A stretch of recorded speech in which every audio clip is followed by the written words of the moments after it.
GST law में हमने देखा बहुत सारे एक्ट हैं, ठीक है, जिसमें एक एक्ट है central goods and services tax act 2017। हमारे कोर्स में 90% वही है, ठीक है। तो हम जितने भी सेक्शन सब पढ़ने वाले हैं सब सीजीएसटी एक्ट के पढ़ने वाले हैं, ठीक है। तो मैं बोलूं या नहीं बोलूं, अपने आप वो सेक्शन क्या होगा, सीजीएसटी एक्ट का। अगर कोई दूसरे एक्ट का होगा तो मैं बता दूंगा आपको, ठीक है। अब सीजीएसटी एक्ट में सेक्शन 1 जो है वो बताता है कि ये एक्ट कहाँ कहाँ एप्लीकेबल होगा। तो पहले था कि this act applies to whole of India except Jammu and Kashmir. फिर कुछ दिनों बाद जम्मू कश्मीर ने भी अडॉप्ट कर लिया, तो अब हो गया this act applies to whole of India, ठीक है। वो पहला सेक्शन जो है वो बताता है कि this act will be called central goods and services tax act 2017 and it will apply to whole of India, ठीक है। तो पहले सेक्शन में कुछ डिस्कस करने का या समझाने का कुछ नहीं है, ठीक है। इंडिया की डेफिनेशन है जो हम आगे पढ़ेंगे, इंडिया मतलब क्या। तो इंडिया मतलब लैंड जितना है, वाटर कहाँ तक है, कितने नॉटिकल माइल्स तक, एयर, तो वो सब हम पढ़ेंगे बाद में, ठीक है। उसके बाद आता है सेक्शन 2। सेक्शन 2 में है डेफिनेशंस। सेक्शन 2 में बहुत सारी डेफिनेशंस है, 100 से ज्यादा डेफिनेशंस है। तो हमको जो जो डेफिनेशन हमारे काम की है वो जब जब आएगी तब तब हम उसको पढ़ेंगे, ठीक है। सेक्शन 2 डेफिनेशंस है, ठीक है। सेक्शन 3 से लेकर सेक्शन 6 तक एडमिनिस्ट्रेटिव प्रोविजंस है कि ऑफिसर्स के नाम क्या होंगे, किसके पावर्स क्या होंगे, ठीक है। उससे भी हमको कोई मतलब नहीं। तो 3 से लेकर 6 तक, सेक्शन 3 से लेकर 6 तक एडमिनिस्ट्रेटिव प्रोविजंस है, जो जीएसटी एक्ट को एडमिनिस्ट्रेशन करने के लिए जो टीम बनाई गई है। जीएसटी डिपार्टमेंट बनाया गया है, उसमें कमिश्नर बनाए गए हैं, सुप्रिटेंडेंट बनाए गए हैं। उनकी हायरार्की क्या होगी, कौन किसको रिपोर्ट करेगा, कौन क्या संभालेगा, वो सब चीजें दी हुई हैं, ठीक है। तो हमारा काम चालू होता है सेक्शन 7 से। तो जो सबसे इंपॉर्टेंट है जीएसटी में वो लेवी जो होता है वो होता है section 9। Section 9 is the levying section. लेकिन लेवी किस पे होता है, तो एक टर्म दी गई है सप्लाई। और वो सप्लाई कहाँ डिफाइंड है, सेक्शन 7 में। सप्लाई ऑल्दो एक डेफिनेशन है, सेक्शन 2 में डिफाइंड नहीं है, कहाँ डिफाइंड है अलग से, सेक्शन 7, ठीक है। तो बैकग्राउंड समझते हैं पहले अपन। जीएसटी आने के पहले बहुत सारे लॉज थे। हर टैक्सेशन लॉ में एक लेवी का सेक्शन होता है कि किस चीज पे वो लगेगा, जिसको हम बोलते हैं चार्जिंग सेक्शन, ठीक है। तो चार्जिंग सेक्शन इसलिए जरूरी है क्योंकि आर्टिकल एक हमने पढ़ा था कॉन्स्टिट्यूशन ऑफ इंडिया में, जो बोलता है कि no tax can be levied otherwise then by statute, ठीक है। अगर किसी का आपको स्टैट्यूटरी मैंडेट नहीं दिया है कॉन्स्टिट्यूशन ने तो आप टैक्स नहीं लगा सकते हो। तो कॉन्स्टिट्यूशन ने पावर दे दिया आर्टिकल 246A में। तो सिर्फ पावर देने से आप एक्ट नहीं लगा सकते, मतलब टैक्स नहीं लगा सकते हो, आपको उसके लिए एक्ट भी बनाना पड़ेगा। तो एक्ट बनाने के लिए, एक्ट जब बनाया तो उसमें एक चार्जिंग सेक्शन बनाया, ठीक है। तो पहले एक्साइज ड्यूटी था। एक्साइज ड्यूटी किस एक्टिविटी पे लगता था, क्या करोगे तो एक्साइज ड्यूटी लगेगा, मैन्युफैक्चरिंग, ठीक है। तो 1,000 से भी ज्यादा केस लॉज है, 10,000 से भी ज्यादा केस लॉज हैं जो डिफाइन करते हैं क्या मैन्युफैक्चरिंग होगा और क्या मैन्युफैक्चरिंग नहीं होगा। हर वक्त यही लड़ाई होती थी कि ये जो एक्टिविटी मैं कर रहा हूँ ये मैन्युफैक्चरिंग है या नहीं। मैं एक बड़ी रॉड लेके आया 100 मीटर की, उसको 10-10 मीटर के काट के मैंने बेच दिया, तो क्या ये एक्टिविटी मैन्युफैक्चरिंग हो गई। दूसरा, मैं सीपीयू लाया, मॉनिटर लाया, कीबोर्ड कहीं और से लाया, माउस कहीं और से लाया, उनको एक पैकेट में लगा के कंप्यूटर बोल के सेल कर दिया, क्या ये एक्टिविटी मैन्युफैक्चरिंग हो गई, ठीक है। तो ऐसे बहुत सारे केसेस थे जहां पे डायलेमा था। डिपार्टमेंट हर केस में बोलता था हाँ आपने नया प्रोडक्ट का उत्पादन कर दिया तो मैन्युफैक्चरिंग हो गई। जो सप्लायर होता था, मतलब जो मैन्युफैक्चरर होता था या जो रजिस्टर्ड पर्सन होता था, वो बोलता था नहीं ये तो मैंने सिर्फ असेंबल कर रहा हूँ, या ये सिर्फ मैंने एक सेट बना के बेच दिया, मैंने कोई मैन्युफैक्चरिंग नहीं की। मैंने कहीं से ऑयल लेके आया, उसमें अपना ब्रांड पतंजलि ऑयल लगा दिया, अपना पैकिंग कर दी और बेच दिया, तो क्या ये चीज मैन्युफैक्चरिंग हो गई। तो इस पे बहुत ज्यादा वाद विवाद होता था। बहुत सारे केस लॉज हैं जो डिफाइन करते हैं क्या चीज मैन्युफैक्चरिंग है, क्या चीज मैन्युफैक्चरिंग नहीं है। क्यों वाद विवाद होता था? क्योंकि अगर मैंने प्रूव कर दिया कि जो एक्टिविटी मैं कर रहा हूं वो मैन्युफैक्चरिंग नहीं है, तो मैं एक्साइज ड्यूटी के प्रकोप से बच जाऊंगा। लेकिन मुझे बचना क्यों है एक्साइज ड्यूटी से? इनडायरेक्ट टैक्सेस हैं तो मुझे तो सामने वाले से लेके सरकार को देने हैं, तो कोई बचना क्यों चाहेगा इस टैक्स से? महंगा हो जाएगा। अगर एक्साइज ड्यूटी लग गया तो उसके प्रोडक्ट का प्राइस महंगा हो जाएगा, तो उसका प्रोडक्ट मार्केट में हो सकता है सेलेबल ना हो। समझ रहे हो? तो इसलिए हर कोई चाहता है कि उसके प्रोडक्ट पे कम से कम टैक्सेस लगे। ऐसे टैरिफ क्लासिफिकेशन, एचएसएन, हमने एक टर्म पढ़ा था, HSN, harmonize system of nomenclature. हर एक प्रोडक्ट जो दुनिया में मौजूद है उसको हमने कुछ कैटेगरीज में बांट दिया है। ठीक है? हर कंपनी चाहती है कि हमारा प्रोडक्ट उस कैटेगरी में आए जहां पे रेट ऑफ टैक्स सबसे कम हो। ठीक है? तो जैसे आपने दो क्रीम सुनी होंगी, एक सोफ्रामाइसिन और एक फेयर एंड लवली। उसको रीनेम कर दिया, अब क्या कर दिया? फेयर एंड लवली का नाम चेंज कर दिया ना, ग्लो एंड लवली। तो जो fair and glow and lovely है वो ब्यूटी प्रोडक्ट में आती थी, एक्साइज ड्यूटी की बात कर रहा हूँ। ठीक है? उस पे रेट ऑफ ड्यूटी सपोज 12% था। और जो सोफ्रामाइसिन है, सोफ्रामाइसिन सुना है? हाँ, तो वो मेडिसिनल पर्पस के लिए होती है, तो उसका रेट ऑफ टैक्स 5% था सपोज, एक्साइज ड्यूटी। समझ रहे हो? दो एंट्री थी, एक मेडिसिनल यूज के लिए जो क्रीम्स हैं उनका 5%, और एक जो ब्यूटी प्रोडक्ट्स है उनके लिए 12%। तो हर क्रीम चाहती थी कि हम 5% में फॉल करें ताकि हमारी क्रीम सस्ती हो मार्केट में। तो बोरोप्लस आई। अब बोरोप्लस किसमें क्लासिफाई होगी, मेडिसिनल में या ब्यूटी प्रोडक्ट में? मेडिसिनल। वो उनने अपना एड इस तरह से बनाया कि it is an antiseptic cream. ठीक है? तो वो बोल रहे हैं नहीं, हमारी क्रीम तो मेडिसिनल पर्पस के लिए है, इसलिए हम इस पे 5% की टैक्स देंगे, 12% नहीं देंगे। तो ये कोर्ट चला गया मामला। डिपार्टमेंट बोला नहीं नहीं, ये तो हर कोई ग्लो करने के लिए भी बोरोप्लस लगाता है, तो ये तो ब्यूटी प्रोडक्ट हो गया, 12% टैक्स लगना चाहिए इस पे। ठीक है? तो कोर्ट ने फिर बताया डिफरेंशिएशन, कैसे कोई भी क्रीम को आप डिसाइड करोगे कि ये मेडिसिनल पर्पस के लिए है या ब्यूटी प्रोडक्ट है। ठीक है?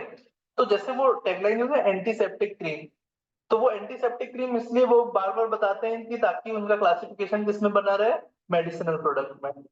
और जैसे ही इनका क्लासिफिकेशन चेंज हो तो महंगा हो जाएगा प्राइस, फिर हो सकता है आप दूसरे क्रीम यूज करने लग जाओ। ठीक है? तो जो उनने लॉ बताया था कि क्या डिफरेंशिएशन का क्राइटेरिया है, वो था कि अगर जो क्रीम है उसमें,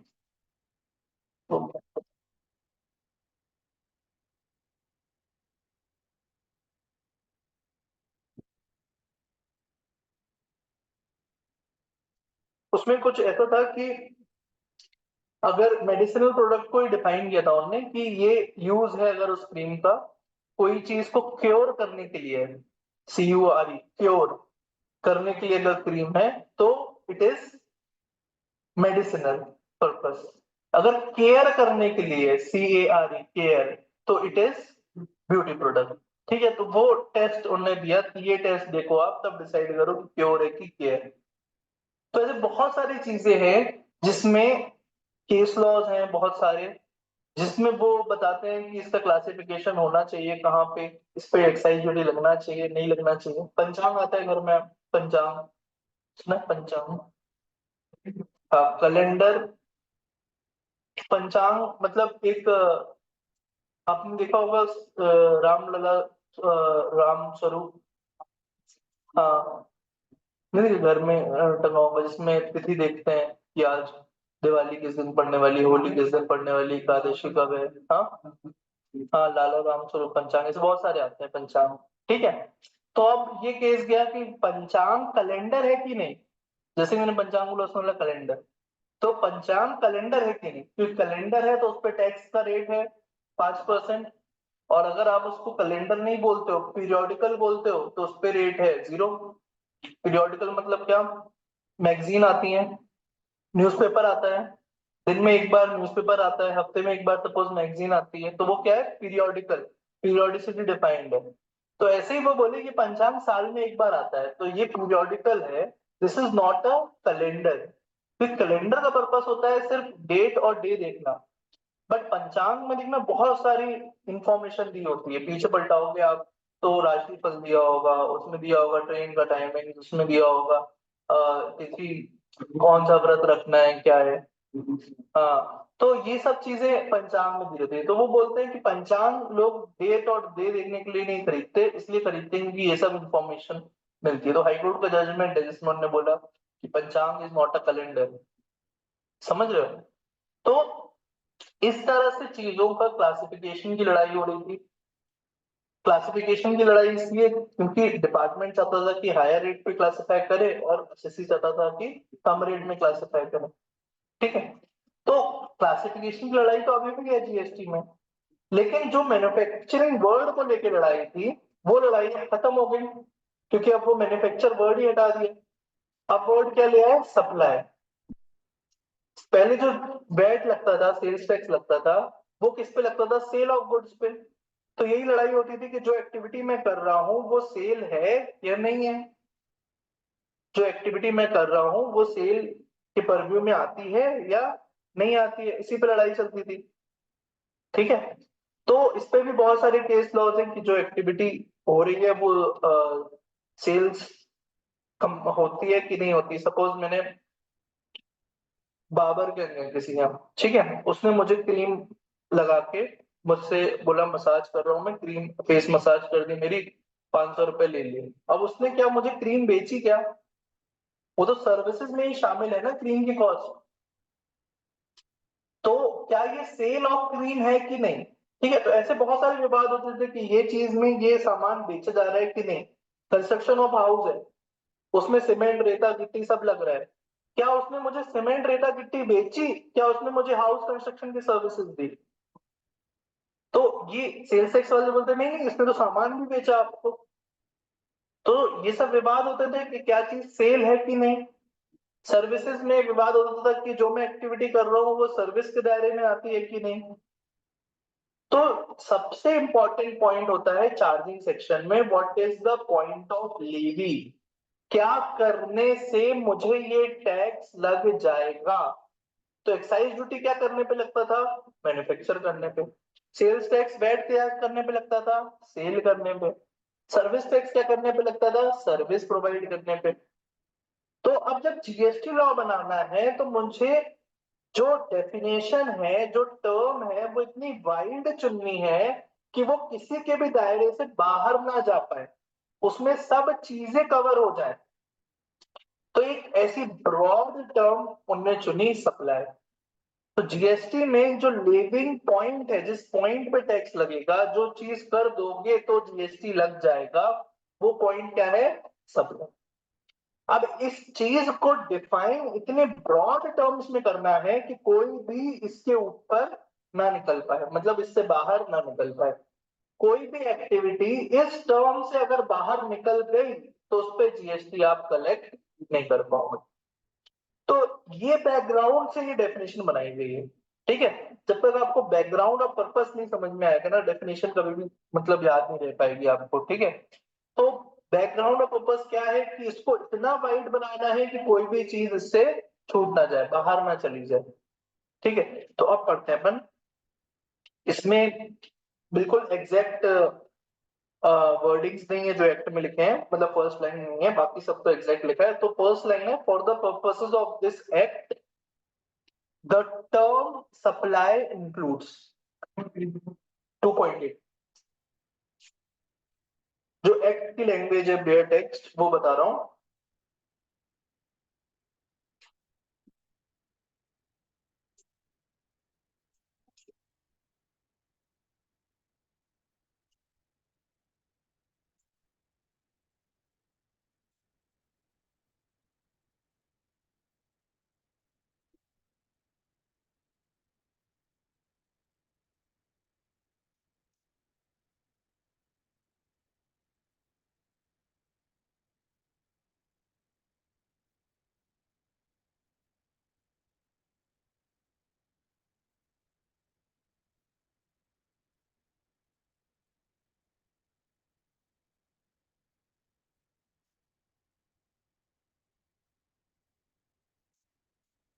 for the purposes of this act, जो चालू होता है line, for the purposes of this act the term supply includes, ठीक है। तो जो एग्जैक्ट वर्ड लिखे हैं एक्ट में बताओ, द टर्म सप्लाई, तो sorry the expression supply includes, ठीक है। एक्सप्रेशन वर्ड यूज किया है वहां पे, अगर आप सीजीएसटी एक्ट देखोगे, सीजीएसटी एक्ट बेयर टेक्स्ट देखोगे तो उसमें लिखा है द एक्सप्रेशन सप्लाई इंक्लूड्स, ठीक है। तो एक्सप्रेशन और वर्ड में क्या अंतर है? द वर्ड सप्लाई इंक्लूड्स भी लिख सकते थे, या द टर्म सप्लाई इंक्लूड्स भी लिख सकते थे। एक्सप्रेशन क्यों लिखा है? एक्सप्रेशन और वर्ड में क्या अंतर होगा? जो एक्सप्रेशन अगर लिखा है वर्ड, और वर्ड लिखा है, मतलब इन दोनों में अंतर क्या है ग्रामेटिकली या इंग्लिश में, वर्ड और एक्सप्रेशन में?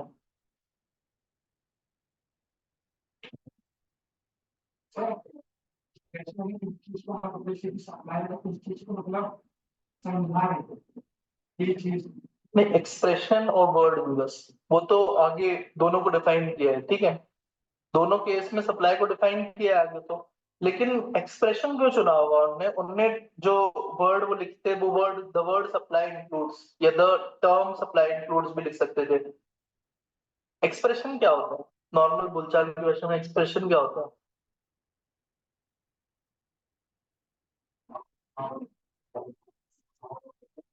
मतलब एक्सप्रेशन बेसिकली, वाइडर टर्म कौन सी है? टर्म वर्ड वाइडर है या एक्सप्रेशन वाइडर टर्म है? हाँ, वर्ड, वर्ड सप्लाई लिखा होता तो वो वाइडर टर्म होती।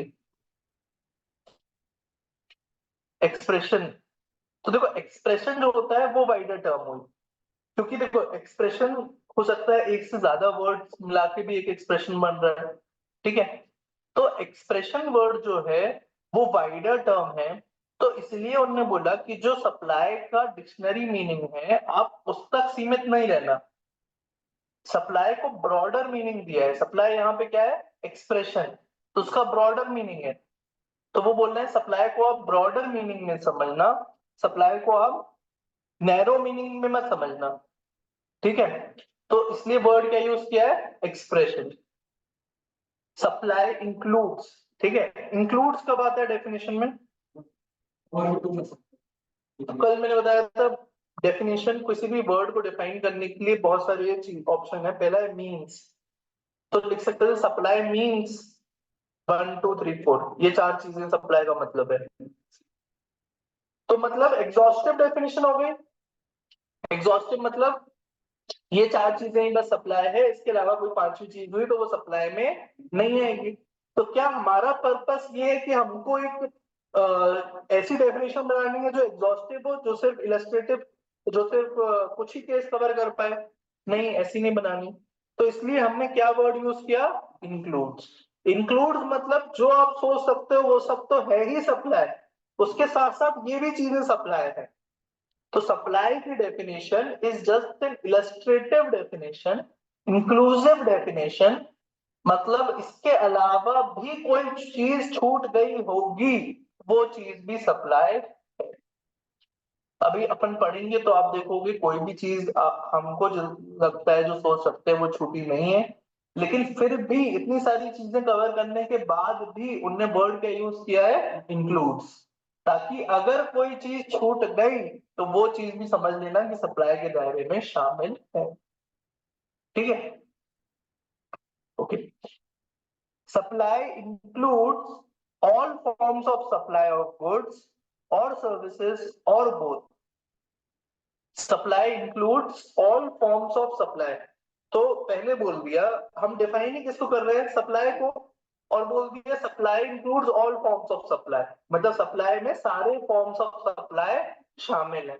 मतलब जो जो चीज आप सप्लाई मानते हो, जैसे मैंने आपको एलपीजी गैस प्रोवाइड की, तो मैं बोलता हूँ कि Ram has supplied LPG gas to Shyam, तो ये ट्रांजैक्शन सप्लाई की डेफिनेशन में कवर हो जाएगा। जो जो चीज, मतलब मैंने आपको टीवी बेची तो मैं बोल सकता हूँ संचित है सप्लाइड टीवी टू यू, ठीक है। तो वो भी चीज सप्लाई में कवर हो गई, सेल ट्रांजैक्शन। तो जो जो चीज आप सोच सकते हो सप्लाई है वो सब इसमें कवर्ड है। तो supply includes all forms of supply such as, अब एग्जांपल्स दिए हैं कि हमारे हिसाब से सप्लाई क्या क्या है। हर वर्ड का अलग मीनिंग है, अलग पर्पस है, ठीक है। तो supply includes all forms of supply such as, सबसे पहला वर्ड है sale, barter, transfer, sale, transfer, barter, exchange, licence, rental, lease और डिस्पोजल। टोटल 8 वर्ड है। ये 8 चीजें तो सप्लाई के दायरे में है ही, इनके अलावा कोई छूट गया तो वो भी सप्लाई के दायरे में है, ठीक है। अब एक एक चीज को हम समझते हैं। सेल क्या है, व्हाट इज सेल? कब बोलते हैं कि गुड्स बेच दिए हमने? Sale is normally with goods, goods से एसोसिएटेड टर्म्स है। तो कब बोलते हैं कि गुड्स बेच दिए? ओनरशिप ट्रांसफर कब होती है? वो कब होता है?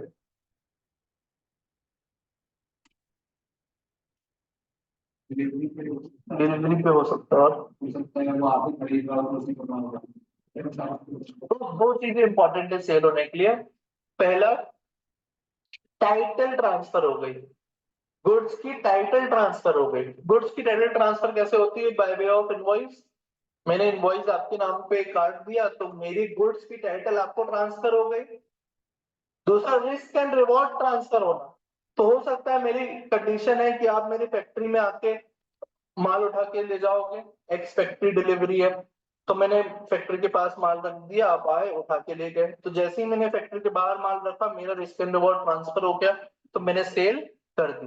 हो सकता है मेरे सेलिंग टर्म्स में लिखा हो कि मैं पहुंचा के वहां दूंगा आपको आपकी फैक्ट्री तक। तो जब आपकी फैक्ट्री पे पहुंचा, उस पॉइंट पे मैंने सेल कर दी, क्योंकि टर्म्स पे डिलीवरी के कि पहुंचा के दूंगा। समझ रहे हो? तो सेल का मतलब क्या होता है? ट्रांसफर ऑफ टाइटल भी हो रहा है और रिस्क एंड रिवॉर्ड भी ट्रांसफर हो रहा है। ये दोनों चीज अगर हो रही है तो हम बोलते हैं कि सेल कंप्लीट हो गया, सेल हो गया गुड्स, ठीक है। तो अगर सेल है तो वो भी सप्लाई की डेफिनेशन में आता है। Next, what is transfer? Transfer क्या होता है? How is it different different from sale? Transfer, मैंने अपनी गाड़ी आपको ट्रांसफर कर दी, ठीक है। मैंने अपनी गाड़ी आपको ट्रांसफर कर दी। मैंने बोला कि आप इसको गाड़ी को ले जाओ, जब मुझे जरूरत होगी मैं ले लूंगा आपसे, ठीक है। तो मैंने आपको टाइटल ट्रांसफर किया क्या? नहीं, मैंने सिर्फ क्या ट्रांसफर किया? आपको पोजेशन। तो अगर कोई ऐसा ट्रांसफर है, ऐसा कोई ट्रांजैक्शन है जिसमें गुड्स ट्रांसफर हो रहे हैं एक पर्सन से दूसरे पर्सन को, तो वो ट्रांजैक्शन भी क्या कहलाएगा? सप्लाई। क्लियर है? मैं सेल नहीं किया कार, मैंने आपको सिर्फ ट्रांसफर की है। मैंने बोला कभी आप जरूरत पड़ी मुझे तो मैं वापस ले लूंगा। तो भी वो सप्लाई की कैटेगरी में आ जाएगा, सप्लाई कहलाएगा। अभी आगे देखो, आगे लिखा है रेंटल। एक, रेंटल में क्या होता है? मैंने किराए पे गाड़ी दी थी तुमको, एक महीना मैंने बोला चलाओ, 10,000 रुपये मुझे दे देना, तो वहां पे भी टाइटल ट्रांसफर नहीं कर रहा हूँ, but that qualifies as supply. अभी हम जो जीएसटी लगाने वाले हैं वो गुड्स पे भी लगाने वाले हैं और सर्विसेज पे भी लगाने वाले हैं।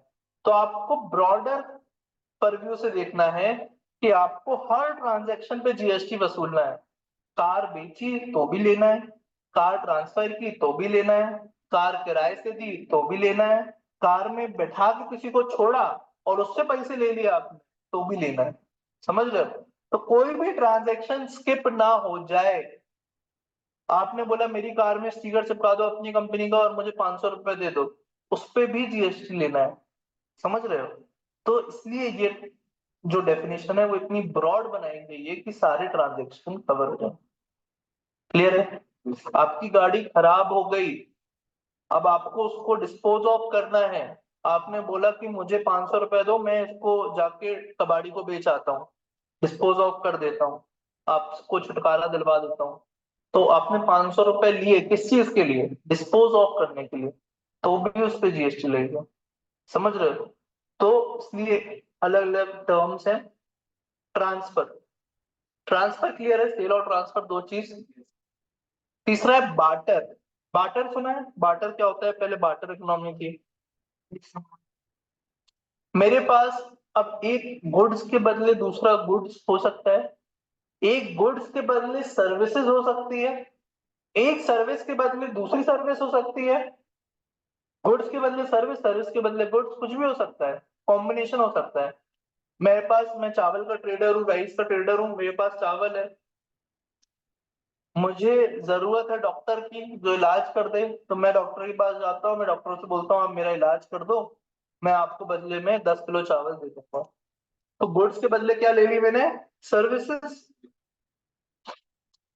मेरे पास गेहूं है, मुझे टीवी लेने जाना है, मैंने गेहूं दिया और टीवी ले ली, गुड्स के बदले गुड्स। ठीक है। फिर ऐसा हो सकता है कि मैं एक आर्किटेक्चर हूँ, मैं गया आपका मकान बना दिया, मैंने डिजाइन बना के दे दी, मैप बना के दे दिया, आपने बदले में मुझे मेरी रिटर्न फाइल कर दी, सर्विस के बदले सर्विस, कुछ भी हो सकता है। तो क्या बार्टर इकोनॉमी खत्म हो गई? कि आज भी प्रेवलेंट है, आज भी ट्रांजेक्शन हो सकते हैं बार्टर में? हो सकते हैं। आप देखोगे कि बर्तन की दुकान में कभी जाओगे तो पुराने कपड़े लेके वो बर्तन दे देते हैं, that is what barter. Real life में भी हो सकता है आपने किसी को कोई गुड्स या सर्विसेज दिया और उसने पैसे देने की जगह आपको कोई दूसरे गुड्स और सर्विसेज दे दिए। तो barter is very much prevalent, मतलब ऐसा नहीं कि ये बहुत पुराने 100-200 साल पुराने की बात, जमाने की बात कर रहा हूँ कि जहाँ पे पैसे नहीं थे तभी ये इकोनॉमी थी, तभी ये ट्रांजेक्शन होते थे, आज भी ये ट्रांजेक्शन बहुत सारे होते हैं। क्लियर है? तो अगर ऐसा कोई ट्रांजेक्शन है बार्टर का तो उस पे भी, वो भी सप्लाई के दायरे में आ जाएगा। क्लियर है?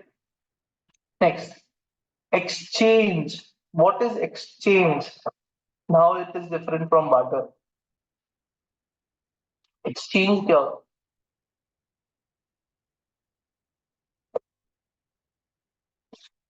एक्सचेंज सुना है? Exchange, exchange offer.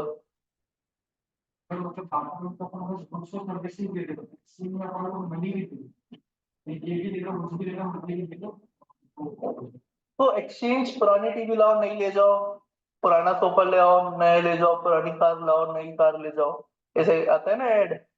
तो बेसिकली हम क्या कर रहे हैं, अपने कोई गुड्स दे रहे हैं पुराने और नया सामान ले रहे हैं, साथ में पैसा भी दे रहे हैं, तो that is what exchange.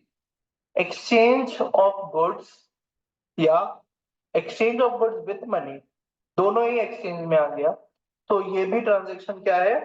Supply है, सप्लाई के दायरे में कवर्ड है। लाइसेंस, लाइसेंस क्या होता है? Licence is a right to use. मैंने एक सॉफ्टवेयर बनाया, मैंने बोला इस सॉफ्टवेयर का लाइसेंस आपको 5,000 रुपए पर मंथ दोगे तो ये सॉफ्टवेयर का लाइसेंस आपको मिलेगा, यूज कर सकते हो। ओटीटी प्लेटफॉर्म में आप देखते हो कि नेटफ्लिक्स है, आप हॉटस्टार है, उसके स्ट्रीमिंग के पैसे देते हो, तो बेसिकली आप क्या ले रहे हो? Right to use. वो एक महीने वो सर्विसेज यूज करने का राइट ले रहे हो। तो ऐसी लाइसेंस होते हैं। आप कंप्यूटर खरीदोगे तो माइक्रोसॉफ्ट ऑफिस का लाइसेंस परचेज करना पड़ेगा, एंटीवायरस का लाइसेंस परचेज करना पड़ता है। तो ये सब लाइसेंस देने के लिए, अगर आप लाइसेंस दे रहे हो तो ये एक्टिविटी भी क्या है? Supply. This is not sale, sale नहीं कर रहे हो आप, बार्टर नहीं कर रहे हो, एक्सचेंज नहीं कर रहे हो, ठीक है, ट्रांसफर नहीं कर रहे हो, this is just providing a right to use. तो वो ट्रांजेक्शन भी क्या है? सप्लाई। रेंटल, रेंटल सबको पता है, किराए से देना। घर किराए से दे दिया मैंने रेंट पे, गाड़ी किराए से दे दी, तो वो भी ट्रांजेक्शन क्या है? सप्लाई है। मैंने गाड़ी बेची नहीं है आपको, एक फिक्स्ड ड्यूरेशन के लिए उसको यूज करने का राइट दे दिया, तो that is rental. Lease, lease is akin to rental, थोड़ा सिमिलर है, बिल्कुल सेम नहीं है। लीज में हो सकता है मैं आपको 99 साल की लीज दे दूं लैंड की, 99 ईयर्स की, तो अब आप जो चाहे वो करो लैंड में, 99 साल बाद मुझे वापस कर देना। तो ये लीज ट्रांजेक्शन होता है। लीज फाइनेंशियल लीज भी होती है, ऑपरेटिंग लीज भी होती है, ठीक है। तो लीज का कोई भी ट्रांजेक्शन है तो वो भी इसमें कवर्ड है, सप्लाई में। डिस्पोजल, मेडिसिनल वेस्ट है, कहीं पे भी डिस्पोज नहीं कर सकते आप। तो आपने एक एजेंसी को हायर किया हुआ है जिसको आप 1 लाख रुपए देते हो सिर्फ इसलिए कि आपके हॉस्पिटल से वो जो मेडिसिनल वेस्ट है वो ले जाके कहीं ऐसी जगह डिस्ट्रॉय करे जहां गवर्नमेंट ने परमिशन दी हुई है, उसका वैसा ट्रीटमेंट करे। तो डिस्पोज ऑफ करने के भी पैसे लगते हैं। डिस्पोज ऑफ करना भी एक एक्टिविटी है जो सप्लाई के दायरे में आती है। ठीक है, तो फिर से पढ़ते हैं। Supply, the expression supply includes all forms of supply such as, कौन कौन से एग्जांपल दिए? Sale, transfer, barter, exchange, rental, lease, licence, disposal. 8 example दिए। Sale, barter, transfer, exchange, lease, rental, licence और डिस्पोजल। ये 8 एग्जांपल दिए। ये 8 तक सीमित नहीं है, ये 8 सिर्फ क्या है? एग्जाम्पल। इसके अलावा भी कोई और एक्टिविटी बच गई तो वो भी सप्लाई के डेफिनेशन में आ जाएगी। Made or agree to be made for a consideration. अब ऊपर एक चीज छोड़ दिया अपन ने, गुड्स और सर्विसेज और बोथ। सप्लाई किस किस की हो सकती है? या तो गुड्स की हो सकती है, या तो सर्विसेज की हो सकती है, या तो दोनों की हो सकती है। तो ये गुड्स और सर्विसेज भी डिफाइंड होंगे कि क्या चीज गुड्स है और क्या चीज सर्विसेज। तो अपन वो पढ़ेंगे अभी इसके बाद, ये पॉइंट कंप्लीट कर लें फिर वो पढ़ते हैं। Made or agreed to be made, इस पॉइंट का रेलेवेंस क्या है? Made or agree to be made. Made मतलब कर दी, अग्री टू बी मेड मतलब मैंने अभी सिर्फ आपसे वादा किया है कि मैं करूंगा। मैंने आपसे 1 लाख रुपए लिए, मैंने बोला मैं आपकी शादी में आपके ढोल बजाऊंगा। तो मैंने अभी एक्टिविटी परफॉर्म नहीं की है, मैंने सिर्फ आपसे वादा किया है कि मैं ये इस डेट में ये एक्टिविटी करूंगा। तो ये करना, एग्री करना कोई एक्टिविटी करने के लिए, ये भी सप्लाई की डेफिनेशन में आता है। What is the purpose of including these words agreed to be made? क्योंकि एडवांस पे भी इनको जीएसटी कलेक्ट करना था। अगर कोई पर्सन एडवांस देके जाता है तो उस पे भी जीएसटी कलेक्ट करना था, इसलिए ये वर्ड लगाने बहुत जरूरी थे, अग्रीड टू बी मेड। क्योंकि अगर जब मैं 1 लाख रुपए देने आया आपको बुकिंग करने के लिए, तब उस पॉइंट पे अगर मुझे जीएसटी लगाना है तो आपके शॉप में जीएसटी वाले आ गए, बोले इस 1 लाख पे टैक्स दो। बोले अभी मैंने ढोल बजाया कहाँ है? आपने सप्लाई किस पे लगाई है? ढोल बजाने पे, है ना, सर्विस प्रोवाइड करने पे लगाई है।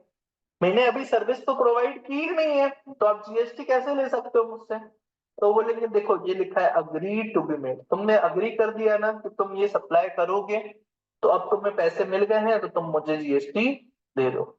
तो agree to be made definition का पार्ट इसलिए बना है क्योंकि एडवांस पे भी कुछ चीजों पे जीएसटी कलेक्ट करना है और सरकार को देना है। Next, for a consideration. Consideration क्या होता है? Something in return. कंसिडरेशन को यहाँ डिफाइन किया गया है, व्हाट इज कंसिडरेशन। तो अगर कंसिडरेशन मिल रहा है आपको तभी वो सप्लाई है, नहीं तो वो सप्लाई नहीं। मतलब मैंने अगर आपको अपना स्कूटर बेच दिया फ्री में तो फर्स्ट पॉइंट के हिसाब से वो सप्लाई नहीं है। फर्स्ट पॉइंट, ए पॉइंट के हिसाब से वो सप्लाई नहीं है। क्यों नहीं है? क्योंकि सेल तो है बट कंसिडरेशन नहीं है। तो फर्स्ट पॉइंट में सप्लाई होने के लिए जरूरी है कि should have a consideration. Consideration होना चाहिए, something in return. Something in return क्या है वो हम डिफाइन डेफिनेशन पढ़ेंगे अभी तो समझ में आ जाएगा। मतलब समझ लो मोटा मोटा कि मुझे पैसे या कोई चीज वापस मिल रही है तो वो कंसिडरेशन है, और तभी उसको मैं सप्लाई की डेफिनेशन में सप्लाई मानूंगा। ठीक है। बाय अ पर्सन, पर्सन भी डिफाइंड है, हु इज अ पर्सन? तो पर्सन मतलब इंडिविजुअल हो सकता है, फर्म हो सकती है, partnership firm, artificial judicial person. तो पर्सन की डेफिनेशन पढ़ेंगे, वो भी बहुत वाइड है। इन द कोर्स और फर्दरेंस ऑफ बिजनेस। ठीक है, नेक्स्ट जो तीसरा पहलू है इस डेफिनेशन का, वो है कोर्स और furtherance of business. What is course और फर्दरेंस ऑफ बिजनेस? कोई भी ट्रांजैक्शन आप कर रहे हो तो वो सप्लाई की डेफिनेशन में तभी आएगा फर्स्ट क्लॉज के हिसाब से, जब आपके कोर्स और फर्दरेंस ऑफ बिजनेस के लिए हो। ठीक है, कोर्स और फर्दरेंस ऑफ बिजनेस क्या होता है? सपोज मेरा काम है पढ़ाना, ठीक है, मैं डेली न्यूज़पेपर पढ़ता हूँ, तो महीने के आखिरी में मेरे पास न्यूज़पेपर का इतना बड़ा बंडल तैयार हो जाता है। ठीक है, तो मैं कबाड़ी को वो न्यूज़पेपर का बंडल बेच देता हूँ, और कबाड़ी उसके बदले में मुझे 20-30 रुपए दे देता है। क्या मैंने सेल किया? सबसे पहला पॉइंट, क्या मैंने सेल किया? जो न्यूज़पेपर पुराने थे क्या मैंने बेचे? सेल किया क्या? हाँ, टाइटल भी ट्रांसफर कर दिया, उसके हो गए, अब वो रिस्क एंड रिवॉर्ड भी उसके हो गए, तो सेल कर दिया। क्या कंसिडरेशन मिला मुझे वापस? कुछ पैसा मिला क्या? मिला वापस। लेकिन क्या वो मेरे कोर्स और फर्दरेंस ऑफ बिजनेस में था? क्या न्यूज़पेपर, पुराने न्यूज़पेपर बेचना मेरे course of furtherance of business में था या नहीं था?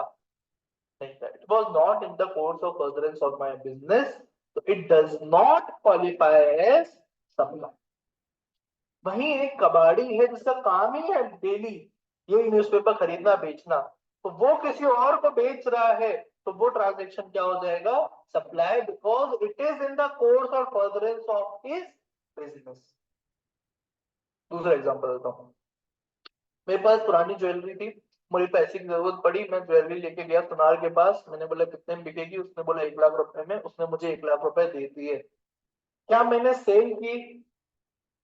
Whether I have sold the jewellery? Yes, I have sold the jewellery. Title भी ट्रांसफर कर दी, लिस्ट रिवॉर्ड भी ट्रांसफर कर दिए। क्या मुझे पैसे मिले फॉर अ कंसिडरेशन किया? 1 लाख रुपए मिले ना, तो फॉर अ कंसिडरेशन किया। लेकिन क्या वो मेरे course of furtherance of business में था? नहीं, वो मेरे course of furtherance of business में नहीं था, तो it does not qualify as supply. ठीक है, थ्योरेटिकली तो बहुत इजी है जज करना, बट प्रैक्टिकली बहुत मुश्किल है। क्यों मुश्किल है? क्योंकि एक इंसान बहुत सारी एक्टिविटीज करता है। जैसे मैं पढ़ाता हूँ, तो पढ़ाने के साथ साथ कुछ और काम भी करता हूँ, फिर कुछ और काम भी करता हूँ। तो ये जज कर पाना जीएसटी वालों के लिए बहुत मुश्किल है कि आपका बिजनेस क्या है एक्चुअल। ये तो स्ट्रेट फॉरवर्ड एग्जांपल थे, न्यूज़पेपर बेचना नहीं है। सपोज मैंने कार बेच दी, अब आप बोलोगे कार बेचना भी मेरा बिजनेस नहीं है, कार की दुकान नहीं है। तो ऐसे तो हर ट्रांजेक्शन, ज्यादातर ट्रांजेक्शन जीएसटी परव्यू से बाहर हो जाएगा। तो इसलिए बिजनेस की जो डेफिनेशन है वो हम पढ़ेंगे अभी, इतनी वाइड बनाई है कि कोई भी ट्रांजेक्शन उस डेफिनेशन से बाहर नहीं हो सकती। तो आपको सिर्फ कॉमन सेंस लगा के ही उस ट्रांजेक्शन को बाहर करना है, डेफिनेशन से आप बाहर नहीं कर सकते। ठीक है, जैसे मैं स्टूडेंट हूँ और मेरे पास एसी था, मैंने अपना पुराना एसी, जब मैं हॉस्टल से वापस शिफ्ट हुआ अपने घर, तो पुराना एसी वहीं दुकानदार को बेच दिया। तो पैसे मिले, मुझे सेल कर दिया, पैसे मिले, but it is not in the course of furtherance of my business, तो वो सप्लाई की डेफिनेशन में है। ठीक है, थ्योरेटिकली। अब अपन कुछ डेफिनेशंस पढ़ते हैं, क्या क्या टर्म्स हैं इसमें। पहले आया गुड्स, गुड्स की डेफिनेशन पढ़ेंगे। फिर आया सर्विसेज, सर्विसेज की डेफिनेशन पढ़ेंगे। ठीक है, अंडरलाइन कर दो इसको। गुड्स सेक्शन 2 सबसेक्शन 52 पढ़ेंगे अभी अपन। ठीक है, सेक्शन मत लिखना, अभी अपन डायरेक्ट पढ़ेंगे उसको। सर्विसेज सेक्शन 2 102 पढ़ेंगे। ठीक है, फिर कंसिडरेशन पढ़ेंगे सेक्शन 2 सबसेक्शन 32, कंसिडरेशन। फिर पर्सन की डेफिनेशन पढ़ेंगे और फिर बिजनेस की डेफिनेशन पढ़ेंगे। ये 5 डेफिनेशन अपन पढ़ने जा रहे हैं अब, ताकि अपन से फर्स्ट पॉइंट समझ पाए। ठीक है, फर्स्ट पॉइंट में ये 5 टर्म्स आए हैं जो डिफाइंड है एक्ट में, तो इन पांचों को समझने के लिए अपन अब डेफिनेशन पढ़ रहे हैं। सबसे पहले गुड्स, सेक्शन 2 सबसेक्शन 52। ठीक है, याद रखने का तरीका यही है कि 52 गुड्स है, 102 सर्विसेज है, 52 और 102, 2 आखिरी में आते हैं, 5 और 10। 52 सेक्शन 2 में ही डेफिनेशन है, 52 सेक्शन है गुड्स की, और उसमें 52 में 50 ऐड कर दोगे तो 102 हो जाता है। 102 किसकी है? सर्विसेज की। ठीक है। गुड्स मीन्स, अब यहाँ इंक्लूड्स नहीं लिखा है, क्या लिख दिया है? मीन्स। मीन्स का मतलब क्या होता है? मीन्स कब लगाते हैं? रिस्ट्रिक्टिव डेफिनेशन करनी होती है जब मुझे, तो मैं क्या लगाता हूँ? मीन्स। गुड्स की डेफिनेशन क्या है? रिस्ट्रिक्टिव। गुड्स मीन्स, अब आगे जो पढ़ने वाला हूँ बस वही चीजें गुड्स है, उसके अलावा कुछ भी आए तो वो गुड्स नहीं है। Goods means every kind of movable property. बस यही रुकना है।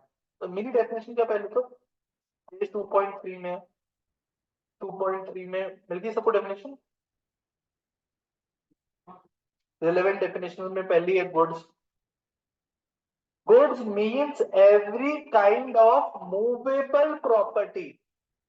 मूवेबल, देखो पहले बहुत सारे टर्म्स थे जी, बैट में अलग टर्म्स थे, सर्विस टैक्स में अलग टर्म्स थे, एक्साइज में अलग टर्म्स थे। पहले टेंजिबल इंटेंजिबल भी होता था। टेंजिबल मतलब क्या?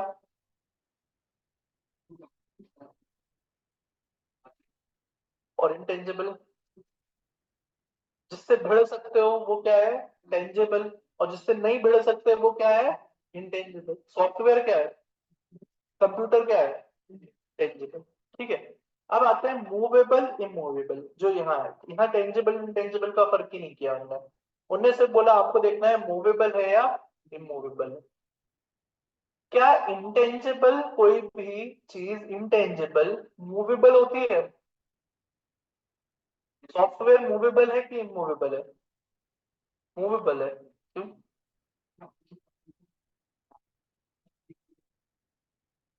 कंप्यूटर लेके जाते हो कि सॉफ्टवेयर? सॉफ्टवेयर कैसे लेके जाओगे एक जगह दूसरी जगह? लेकिन सॉफ्टवेयर, देखो कोई भी इंटेंजिबल चीज जो है वो तो दिख ही नहीं रही है ना। जो चीज दिख ही नहीं रही है आपको, जिस चीज को आप छू ही नहीं सकते हो, उस चीज को मूव कैसे कर सकते हो? नहीं समझ में, एक थॉट है मेरे दिमाग में, that is intangible. Idea is intangible. लोगों के बहुत बड़े बड़े आइडिया ट्रेडमार्क करा के रखे हैं। Idea is intangible. मूव मैं करूंगा ना, मेरा आइडिया कैसे मूव करेगा? नहीं समझ में आया।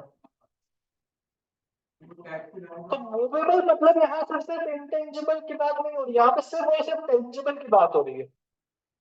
मूवेबल प्रॉपर्टी मतलब सिर्फ और सिर्फ किसकी बात हो रही है?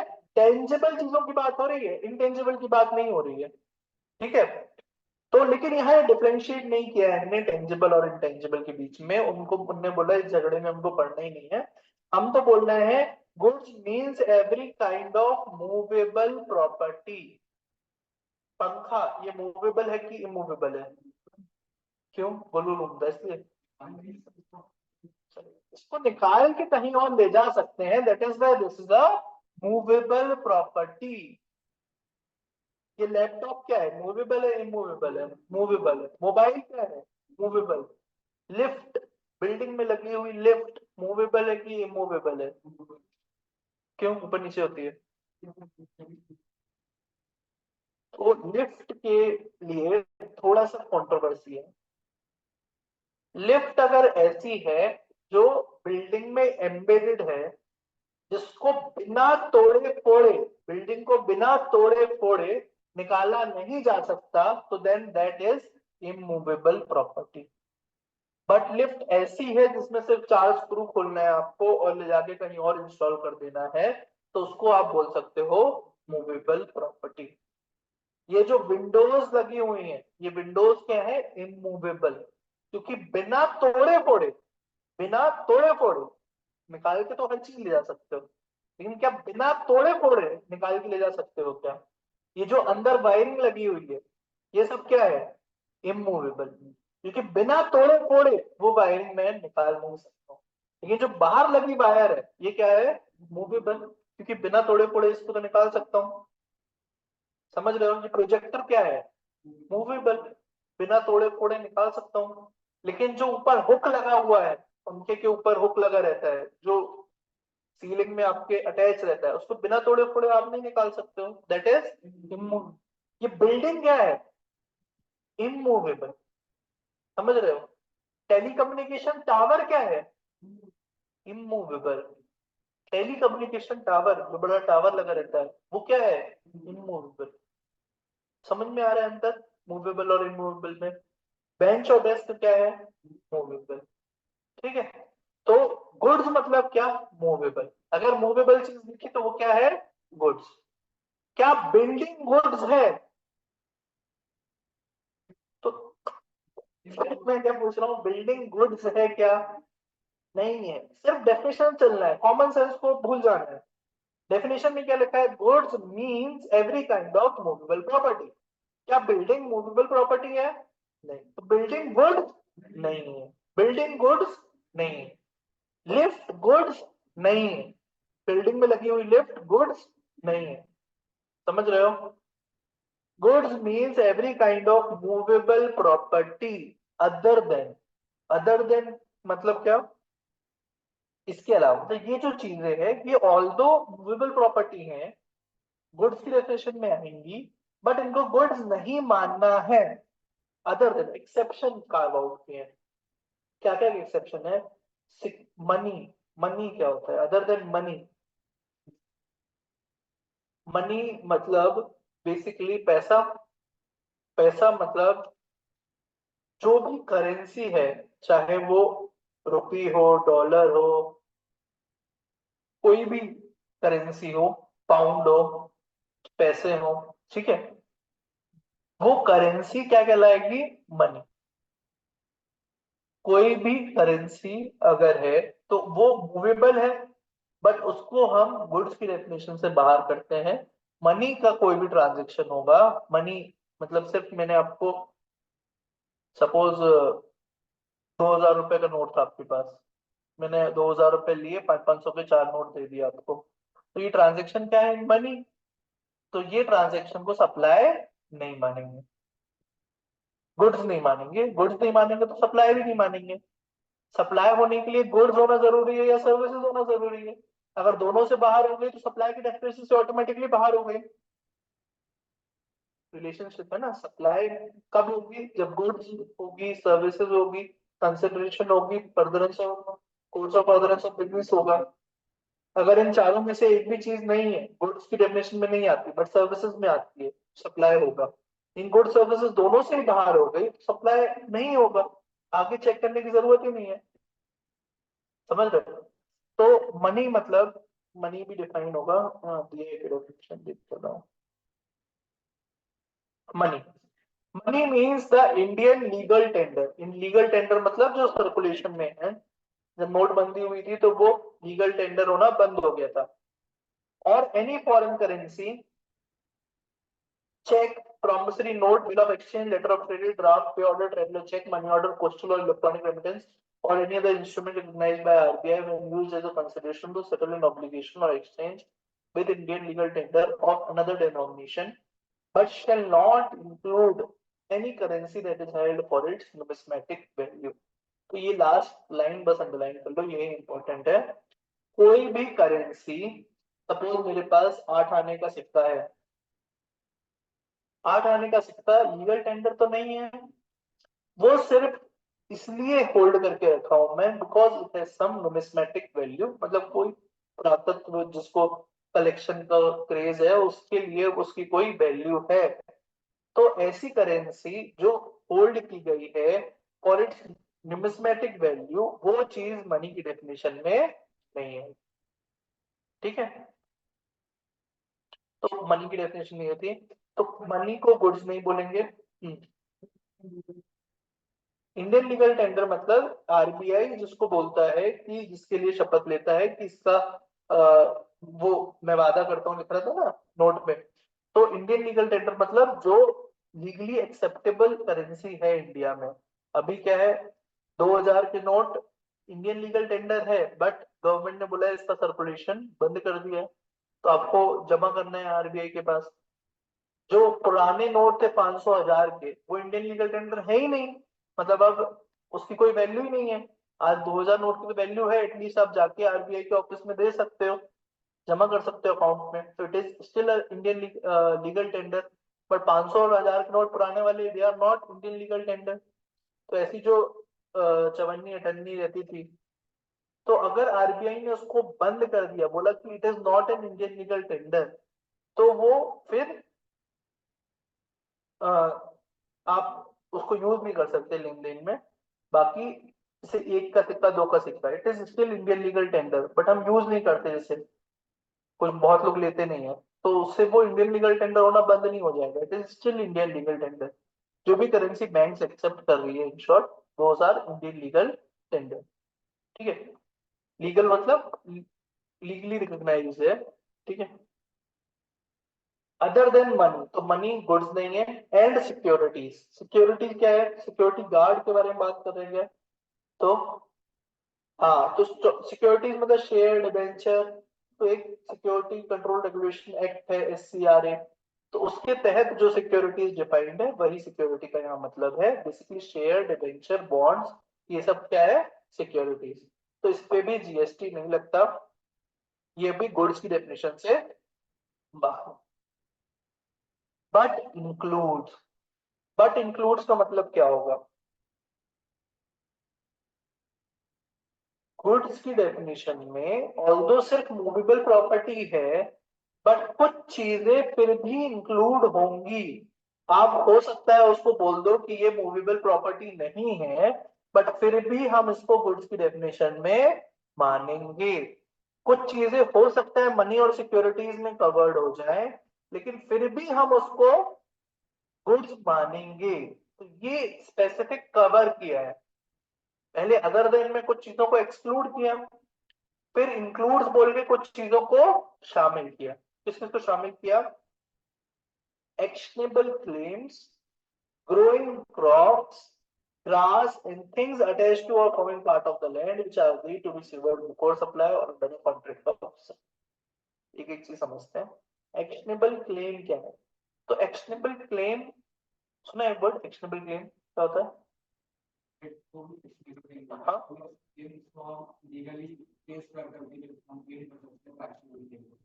जैसे बैटिंग, लॉटरी, गैम्बलिंग। ठीक है, तो मैंने कोई कॉन्ट्रैक्ट किया आपके साथ जिसके तहत मुझे कोई पैसा मिल रहा है, लॉटरी का 1 लाख रुपए मिला है, तो that is an actionable claim. Insurance contract, insurance किया, मेरी गाड़ी डैमेज हो गई, अब मुझे क्लेम मिलने वाला है, दिस इज एक्शनेबल क्लेम। ठीक है, तो एक्शनेबल क्लेम जितने भी हैं वो गुड्स की डेफिनेशन में शामिल होंगे। एक्शनेबल क्लेम जितने भी हैं, although these actionable claims are intangible, intangible है तो मूवेबल प्रॉपर्टी नहीं है, लेकिन फिर भी इसको गुड्स की डेफिनेशन में अलग से शामिल किया गया है, इसको एक्शनेबल क्लेम्स को। ठीक है, next growing crops. Growing crops को अलग से क्यों लिखा गया होगा, ग्रोइंग क्रॉप्स क्या मूवेबल प्रॉपर्टी है।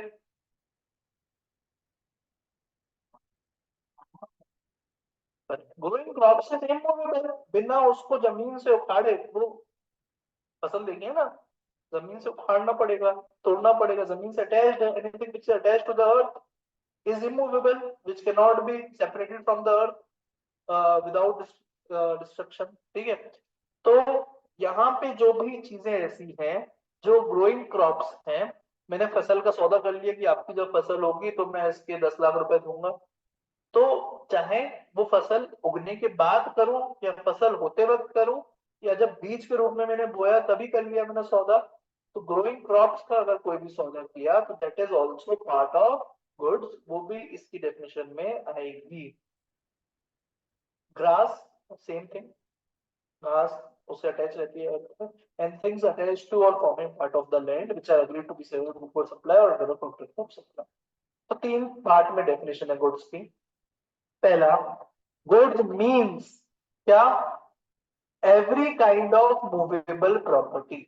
गुड्स में क्या शामिल है, सारी मूवेबल प्रॉपर्टी, बट तीन चीजों को छोड़ के, क्या क्या, other than money, securities, sorry दो चीजें छोड़ के, money and securities, other than money and securities. तो जब इसका एक चार्ट बनाओगे तो पहले लिखोगे गुड्स, गुड्स में क्या शामिल है, every kind of movable property, फिर दो डायरेक्शन में दो एरो, पहले एरो में अदर देन, ये नहीं आएगा, क्या क्या, मनी एंड सिक्योरिटीज।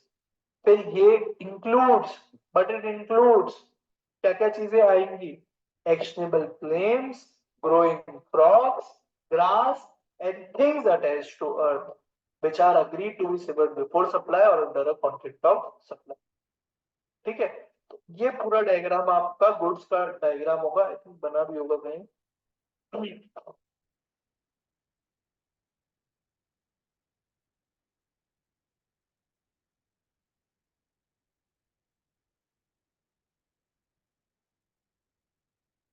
तो पेज नंबर 2.14 में बना है। हाँ, पढ़ लेंगे विपिन।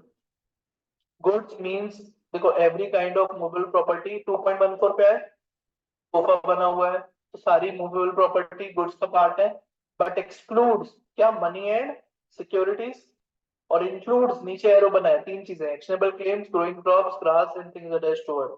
ठीक है, अब एक्शनेबल क्लेम्स क्या है, पढ़ लेते हैं उसको भी एक बार। एक्शनेबल क्लेम्स की डेफिनेशन कहाँ दी हुई है, page number 2., actionable claims means a claim to any debt other than a debt secured by a mortgage or movable property or by hypothecation or pledge of movable property or to any beneficial interest in movable property not in the possession either actual or constructive of the claimant which the civil court recognizes as affording grounds for relief whether such debt or beneficial interest be existent accruing conditional or contingent of CGS।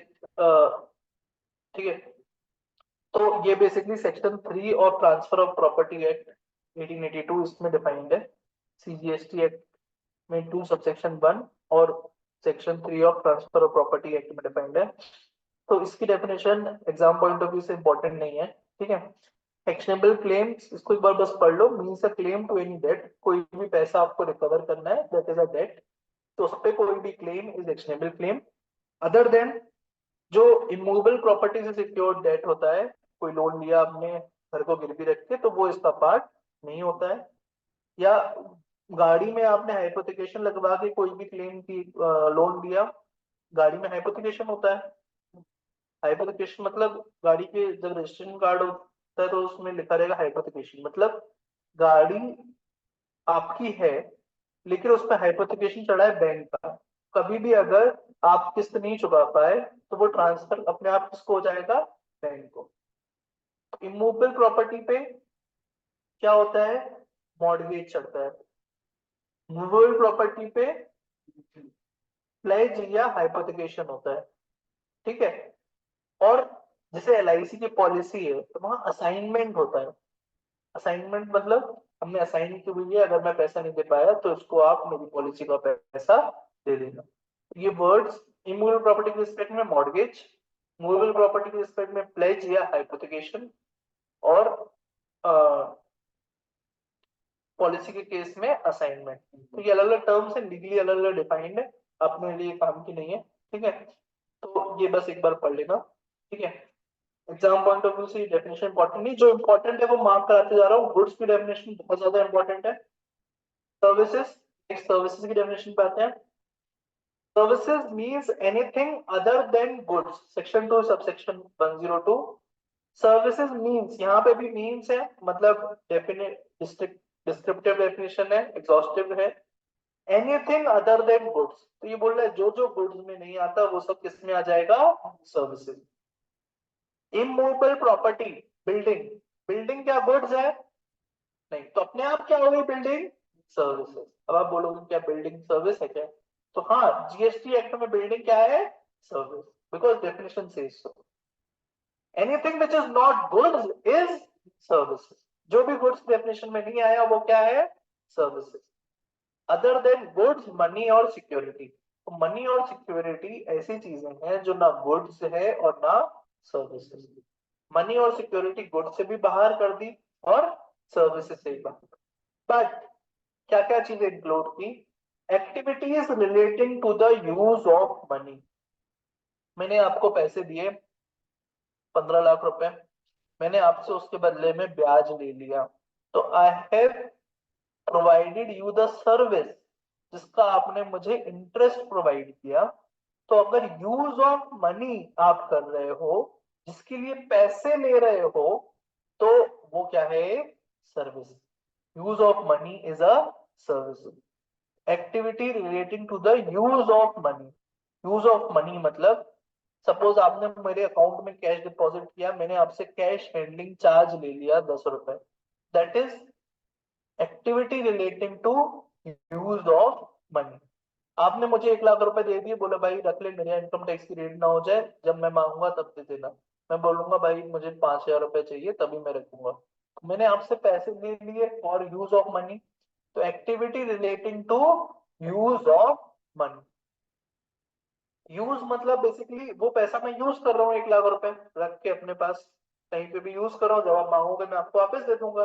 Interest में क्या होता है? मैंने पैसा आपको दे दिया, आप use कर रहे हो, तो बदले में मुझे ब्याज दे रहे हो। डिस्काउंट क्या होता है? 10 दिन बाद पैसा देना था, मैंने आज पैसा दे दिया आपको, आपने मुझे एक डिस्काउंट दे दिया। तो activity relating to use of money. Next, or its conversion by cash or any other mode from one form currency denomination to another form currency or denomination for which separate consideration is charged. आपके पास 2000 note का 2000 रुपए का note था, आपके पास खुले नहीं थे, मैंने आपको 500 के 4 नोट दे दिए, मैंने डिनोमिनेशन चेंज कर दिया, डिनोमिनेशन चेंज कर दिया। एक 2000 के डिनोमिनेशन का नोट था आपके पास, मैंने 500 के 4 दे दिए। क्या मैंने कोई पैसा इस कन्वर्जन के लिए दिया? नहीं।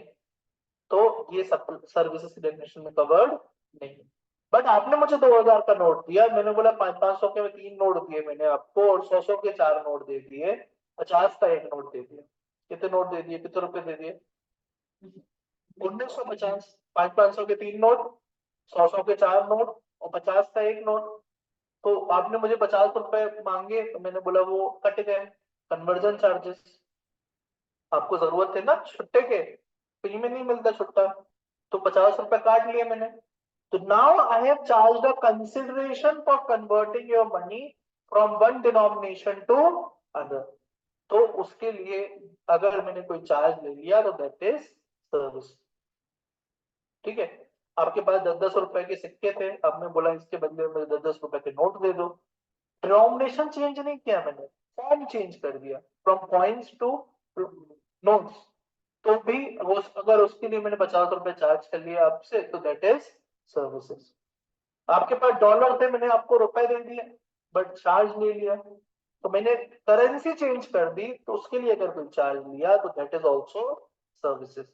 Conversion of money from one form, currency or denomination to another form, currency or denomination for which a separate consideration is charged. So then that is services. ठीक है? तो फिर से बोलते हैं डेफिनेशन, दोनों डेफिनेशन बहुत इंपॉर्टेंट है। पहले गुड्स की definition, section 2 subsection 52। Goods means every kind of movable property. Goods means every kind of movable property other than money and securities, but includes actionable claims, growing crops, grass, and things attached to earth which are agreed to be severed before supply or under the contract of supply. Services means anything other than goods, money, and securities, but it includes activities relating to the use of money, conversion of money from one form currency or denomination to another form currency or denomination for which a separate consideration is charged. दोनों definition important है. Goods means every kind of movable property other than दो चीजें, money and security, but it includes तीन चीजें, actionable claims, growing crops, grass and things attached to earth which are agreed to be severed before supply or to the contract of services means anything, anything, हर चीज service है, anything other than तीन चीजें, goods, money और securities, but it includes दो चीजें, activities related to the use of money, conversion of money from one form currency or denomination to another form currency or denomination for which a separate consideration is charged. ठीक है? तो ये दोनों याद करनी है डेफिनेशन। ठीक है? तो ये दोनों डेफिनेशन याद करनी है, याद कर लेना, फिर अपन आगे बढ़ेंगे। अभी अपन को पर्सन की डेफिनेशन और कंसिडरेशन की डेफिनेशन एक बार कल पढ़ के आ जाना। कंसिडरेशन की डेफिनेशन 2.4 पे लिखी है और पर्सन की 2.7 पे, ठीक है। फिर अपन इसको कल डिस्कस कर लेंगे। सर्विसेज में एक एक्सप्लेनेशन भी दिया हुआ है, वो मैंने नहीं पढ़ा है, आप पढ़ लेना। सर्विसेज बोल में एक्सप्लेनेशन लिखा हुआ है, ये इसलिए एक्सप्लेनेशन कभी भी क्यों लगाया जाता है, एक्सप्लेनेशन किसी भी चीज में क्यों लगाया जाता है, एक्ट में या रूल में या डेफिनेशन में, पर्पस क्या होता है?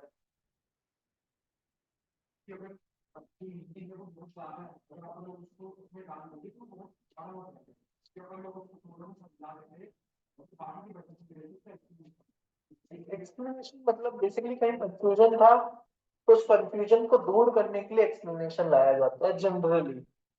बट कभी कभी देखा गया है कि डेफिनेशन को बढ़ाने के लिए, मतलब जो इंटेंडेड यूज था उससे भी ज्यादा यूज करने के लिए भी एक्सप्लेनेशन डाल दिया जाता है, ठीक है। तो एक्सप्लेनेशन का मतलब क्या है, एक्सप्लेनेशन यहाँ क्या लिखा है, it is clarified that the expression services includes facilitating और अरेंजिंग ट्रांजैक्शन इन सिक्योरिटीज। क्या था कि जो म्यूचुअल फंड वाले थे, शेयर डिवेंचर वाले थे, वो तो बोल रहे शेयर्स डिवेंचर्स और म्यूचुअल फंड पे तो कोई जीएसटी है ही नहीं, सर्विस की डेफिनेशन से बाहर है, गुड्स की डेफिनेशन से बाहर है। तो उन्होंने बोला रोको, अगर आपने ये फैसिलिटेट करने के लिए कोई चार्जेस ले लिए, ब्रोकरेज ले ली, कमीशन ले ली, तो उस पे हम जीएसटी ले लेंगे, वो सर्विस की डेफिनेशन में कवर कर देंगे। सर्विसेज में शेयर खरीदना बेचना नहीं है, गुड्स खरीदना, गुड्स की डेफिनेशन में भी नहीं है शेयर खरीदना बेचना। बट खरीदने बेचने के लिए आपने बीच में कोई कमीशन बना ली तो उस पे हम जीएसटी लगा देंगे, उसको सर्विस की डेफिनेशन में कवर कर देंगे। इट इंक्लूड्स बेसिकली सर्विसेज में क्या इंक्लूड कर दिया, फैसिलिटेटिंग और अरेंजिंग ट्रांजेक्शन इन सिक्योरिटी। तो यहाँ पे उनने बोला कि हमारा हमेशा से मकसद था कि इस चीज पे